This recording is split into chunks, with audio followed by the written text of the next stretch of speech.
This episode is going to be fairly short as it's about immediate action drills. Essentially, an immediate action drill is just a prearranged set of actions that everybody knows to do when enemy contact is encountered by surprise. What it does is allows the situation to be developed and allows the leader to get some time to think before having to make any decisions and actually give orders. Everybody knows to do this whenever the enemy contacts you. Essentially, usually it's just get online, return fire. Now, the way that they do that can be different from unit to unit, and it can lead to battle drills, which also vary from unit to unit. This first graphic is what the end result of any immediate action drill should be. Squad online, facing the enemy, with fire going down range. Now, this can scale up to platoon level to get platoon online, and essentially will be done the same way, but we're going to focus on the squad level because it's a little bit easier to explain, and it's a better building block. Now, the whole point of the immediate action drill is to get the bulk of our combat power facing the enemy and fighting the enemy. This way, the squad leader, or in the platoon's case, the platoon commander, has time to think about what they actually need to do. Now, in this graphic, we're going to look at a squad column with direction of movement to the left, and then we take a chance encounter with the enemy to the right. Now, the advantage to the column already is that you've got good side security. So all you're going to do is essentially right face to face the enemy, and you're already online. That's the brilliance of it. From that position, the squad leader can then direct a buddy rush, a fire team rush, squad rush, break contact drills, different kinds of actual battle drills.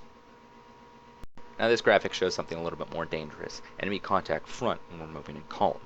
Now the way I always teach it is the unit that's up front and in contact immediately gets online where they're at. Any units behind them, any actual individual rifleman behind the front point man, is going to go to the left.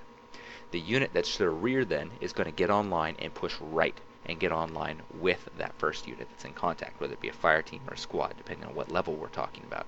This gets the entire squad online very quickly. Now this last one we're going to look at is when you're in squad wedge and you take contact to the front. Essentially all you're going to do is move everyone up into line. Every fire team should go straight to line and then be online with each other. Now if one side takes contact over the other, say the left side takes contact, which is not depicted in this graphic, that squad is already online facing the enemy, or that fire team is already online facing the enemy, depending on what size unit we're working with.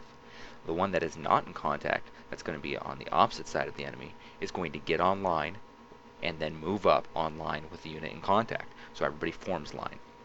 And that's pretty much it for immediate action drills. They can change unit to unit, and battle drills can change from unit to unit.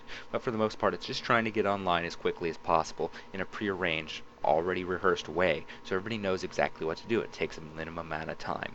It's going to give that leader some time to think about what's going to need to happen, and give that leader some time to develop the situation and figure out exactly what he or she is up against. Immediate action drills are the bread and butter of any unit that's going to take chance contact and walk away from